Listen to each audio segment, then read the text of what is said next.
नमस्कार, जय हिंद दोस्तों। हम लोग बात करेंगे यूकेपीएससी मुख्य परीक्षा के लिए उत्तराखंड का इतिहास।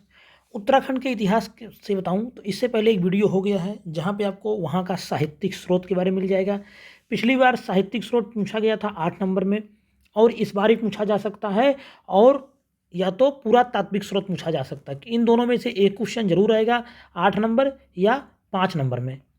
तो इसलिए पिछला वीडियो आप देख लेंगे जिसमें आपको मिलेगा साहित्यिक स्रोतों के बारे में जानकारी, और आज हम लोग पढ़ेंगे पूरा तात्विक स्रोत के बारे में। उससे पहले आगे बढ़ें, एक बात कहना चाहेंगे, जो भी चैनल पहली बार आया हो चैनल को सब्सक्राइब करें, वीडियो पसंद आए तो लाइक करें। सीधे हम बात करते हैं पुरातात्विक स्रोतों के बारे में। पुरातात्विक सामग्री को 3 भागों में बांटकर देखा जा सकता है: प्रागैतिहासिक सामग्री, आद्य ऐतिहासिक सामग्री और ऐतिहासिक सामग्री। प्रागैतिहासिक बारे में बात करें तो आप लोग प्रागैतिहासिक का मतलब समझते हैं, उसके बारे में हम लोग बात करते हैं। पाषाणकालीन उपकरणों में अगर हम प्रागैतिहासिक सामग्री को देखें तो पाषाणकालीन उपकरणों में हस्त कुठार, छुर, स्क्रैपर, छिद्रक आदि कालसी से मिले, श्रीनगर से मिले, रामगंगा घाटी से प्राप्त हुए हैं। अल्मोड़ा, चमोली आदि जनपदों में कई कंदराएं या शैलाश्रयों में प्राचीन मानव के निवास के प्रमाण मिले हैं। जो चमोली में है, अल्मोड़ा में, यहाँ बहुत सारी गुफाएं हैं, शैलाश्रय ऐसे मिले हैं जहाँ पे प्राचीन मानव के निवास के प्रमाण मिले हैं। इन कंदराओं को स्थानीय भाषा में उडियार बोलते हैं, जैसे लाखू उडियार, ग्वारखा उडियार, जैसे लखू उडियार, ग्वारखा उडियार प्रसिद्ध गुफाएं हैं। गुफाओं को वहाँ पे जो कंदराएं होती हैं, गुफाएं होती हैं, उनको वहाँ पे उडियार बोलते हैं स्थानीय भाषाओं में। तो इनमें लाखू उडियार तथा ग्वारखा उडियार ये सब बहुत प्रसिद्ध गुफाएं हैं जो बार बार प्रीलिम्स में भी पूछी जाती हैं। लाखू गुफा कहाँ स्थित है, प्रीलिम्स में पूछा जाता है बार बार, तो यह कहाँ स्थित है? अल्मोड़ा में स्थित है। इसको आप दिखा भी सकते हैं ब्रैकेट में कि अल्मोड़ा जिले में स्थित है। लाखू गुफा के बारे में बात करें तो ग्वारखा उडियार या ग्वारखा गुफा के बारे में बात करें तो यह कहाँ स्थित है? यह चमोली जिले में स्थित है। ये सब आप दिखा सकते हैं कि ग्वारखा कहाँ स्थित है, चमोली में, लाखू कहाँ है, अल्मोड़ा में। तो आगे बात करेंगे, निचली जो गिरि श्रृंखलाएं हैं जिन्हें उरखली धार कहा जाता है, में ऊखल जैसे गड्ढे भी प्राप्त हुए हैं। तो निचली गिरि श्रृंखलाओं जिन्हें उरखली धार कहा जाता है, में ऊखल जैसे गड्ढे भी प्राप्त हुए हैं, जिसे कप मार्क्स बोलते हैं, प्राप्त हुए हैं बहुत सारे। हम बात करेंगे अब आद्य ऐतिहासिक सामग्री के बारे में। इस काल में चित्रित धूसर मृदभांड मिले हैं तथा शवागार इतिहास के महत्वपूर्ण स्रोत हैं। थपली, टिहरी गढ़वाल तथा पुरोला कमल नदी के पास ये चित्रित धूसर मृदभांड मिले हैं। बनकोट से ताम्र मानवाकृति प्राप्त हुई है। हरिद्वार के पास बहादराबाद से भी इस काल के कई उपकरण मिले हैं। तो थपली याद रखेंगे, टिहरी गढ़वाल, पुरोला याद रखेंगे, कमल नदी के पास से विचित्र से चित्रित धूसर मृदभांड मिले हुए हैं। ये सब क्या है कि ये सब आद्य ऐतिहासिक सामग्रियां हैं जिससे वहाँ उस काल के इतिहास को हम लोग जान सकते हैं। धूसर मृदभांड मिले हुए हैं, शवागार हैं, यह सब इतिहास जानने के महत्वपूर्ण स्रोत हैं किस समय के? आद्य ऐतिहासिक काल के। बनकोट याद रखेंगे, यहाँ से ताम्र मानवाकृति प्राप्त हुई है। हरिद्वार के पास बहादराबाद से भी इस काल के कई उपकरण प्राप्त हुए हैं। बात करेंगे ऐतिहासिक सामग्री के बारे में। इस काल के इतिहास का निर्धारण पुराभिलेखों, मुद्राओं, स्मारकों एवं कलाकृतियों, रेखाचित्रों और शासनादेशों से प्राप्त किया जाता है। कहाँ कहाँ से? पुराभिलेख जो मिले हैं, मुद्राएं जो मिलती हैं, स्मारक जो बहुत सारे मिल जाते हैं, कलाकृतियाँ जो मिलती हैं, रेखा चित्र कुछ मिलते हैं, या कुछ शासनादेश प्राप्त हुए हैं, उनसे ऐतिहासिक सामग्री, ऐतिहासिक काल के बारे में कैसे जानकारी मिलेगी, यह प्राप्त होता है। कुछ देखते हैं अब हम लोग पुराभिलेखों के बारे में बात करते हैं। शिलाओं, स्तंभों, प्रतिमाओं, ताम्रपत्रों तथा घंटों पर उत्कीर्ण अभिलेख इतिहास के अति महत्वपूर्ण स्रोत हैं।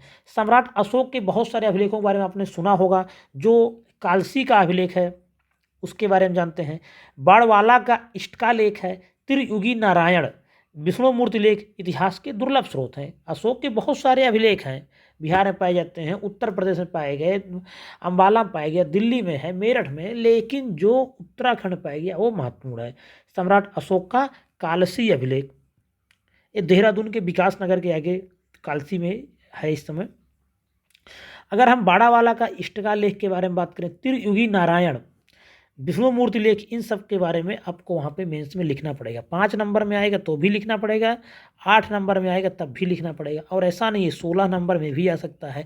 प्रीलिम्स के दृष्टिकोण से भी महत्वपूर्ण है कि सम्राट अशोक का कालसी अभिलेख, कालसी अभिलेख कहाँ है, तो कालसी अभिलेख कहाँ है, देहरादून जिले में है, देहरादून जिले में स्थित है। उसी प्रकार हम बात करेंगे मुद्राओं के बारे में। मुद्राओं में देखें तो कुड़िंदों, एक सेकेंड, कुड़िंदों और योधे की रजत एवं ताम्र मुद्राएं इन वंशों के बारे में जानकारी देती हैं। कुड़िंदों एवं और योधे जो राजा थे, इनकी रजत एवं ताम्र मुद्राएं इन वंशों के बारे में जानकारी देती हैं। जऊ याद रखेंगे यह शब्द। जऊ नामक मुद्राओं से हिमालयी राज्यों का, पश्चिमोत्तर प्रदेशों से व्यापारिक संबंध का पता चलता है। 2 नंबर का प्रश्न अगर बन सकता है कि जऊ क्या है, 2 नंबर का प्रश्न बन सकता है जऊ के बारे में। ऐसे ऐसे छोटी छोटी शब्दावलियों से प्रश्न पूछ लेता है, 20 वर्ड में ही लिखना है तो कुछ भी वो पूछ सकता है 2 नंबर में। तो जऊ क्या है, जऊ एक मुद्रा है जिससे हिमालयी राज्यों का पश्चिमोत्तर प्रदेशों से व्यापारिक संबंध का पता चलता है। इतना लिख के आपको 2 नंबर मिल जाएगा। 2 नंबर में कुछ भी पूछा जा सकता है, इसलिए बहुत महत्वपूर्ण है ऐसा वीडियो, बहुत अच्छे से इसको करेंगे। मुद्राओं में देख लिया तो आपने किसको देखा, कुड़िंद राजाओं का देखा, योधे राजाओं के देखा, इनकी रजत थी एवं ताम्र मुद्राएं इन वंशों के बारे में जानकारी देती हैं। बात करेंगे स्मारक और कलाकृतियों के बारे में। बढ़वाला और देवढुंग की इष्टिका चित्तियों, ब्रिक्स अल्टर्स से कुड़िंद काल में वैदिक यज्ञ परंपरा का पता चलता है। किससे, बढ़वाला और देवढुंग की इष्टिका चित्तियों से कुड़िंद काल में वैदिक यज्ञ परंपरा का पता चलता था। टोंस और यमुना नदी घाटी में काष्ठ मंदिर निर्माण की एक विशिष्ट शैली थी, इसे यमुना शैली भी कहा जाता है। टोंस कहाँ पे, टोंस और यमुना घाटी में काष्ठ मंदिर निर्माण की एक विशिष्ट शैली थी, इसे यमुना शैली भी कहा जाता है। बात करेंगे रेखा चित्र के बारे में। गढ़वाल चित्र शैली से पंवारकालीन इतिहास पर प्रकाश पड़ता है। अगर पूछ लिया जाए पंवारकालीन इतिहास पर प्रकाश किस रेखा चित्र से पड़ता है, तो वह गढ़वाली चित्र शैली से पड़ता है। उसी तरह शासना आदेश और लेख के बारे में बात करें तो इनसे राजा प्रजा के पारस्परिक संबंधों, दान दक्षिणा, प्रशासन, भाषा इत्यादि का बोध होता है शासनादेश और लेख से। कुछ राजा थे जो चिट्ठियों के द्वारा शासना आदेश जारी करते थे।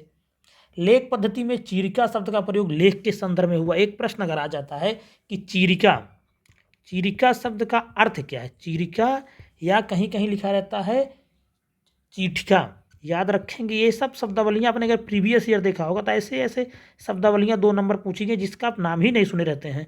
अगर पूछ लिया जाए चीरिका या चीठिका, तो चीरिका एक लेख पद्धति है।